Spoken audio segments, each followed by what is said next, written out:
Hello everyone. Test படத்தை தொடர்ந்து நயன்தாரா நடிப்பில் இத்தனை படங்கள் ரிலீஸ் ஆக உள்ளதா? நடிகை நயன்தாரா லேடி சூப்பர் ஸ்டார் என ரசிகர்களால் கொண்டாடப்பட்டவர். ஆனால் அவரே இனி அப்படி அழைக்காதீர்கள் என கூறிவிட்டார். தென்னிந்திய நடிகைகள் முன்னணி நடிகையாக வலம் வரும் அடுத்தடுத்து நிறைய வெற்றி படங்கள் கொடுத்து வருகிறார்கள்.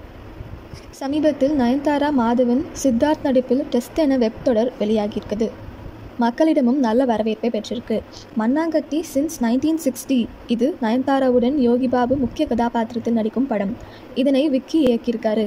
டியர் ஸ்டூடெண்ட்ஸ் சந்தீப் குமார் மற்றும் ஜார்ஜ் பிளிர் ரே இயக்கியிருக்கும் இந்த படத்தில் நயன்தாரா, நவீன் பாலி நடிக்கிறாங்க. டாக்ஸிக் கன்னட படத்தில் யாஷ் முக்கிய வேடத்தில் நடிக்கும் படத்தில் நயன்தாரா நடிக்கிறாங்க.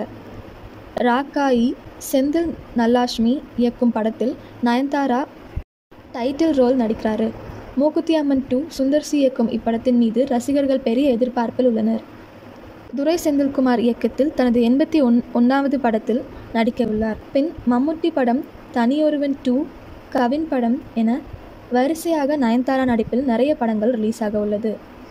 இந்த அப்டேட் பற்றி நீங்கள் என்ன நினைக்கிறீங்க அப்படின்றத கமெண்ட்டில் சொல்லுங்கள். இதே மாதிரி லேட்டஸ்ட்டு சினிமா நியூஸ் அப்டேட்க்கு இந்த சேனலை சப்ஸ்கிரைப் பண்ணிக்கோங்க.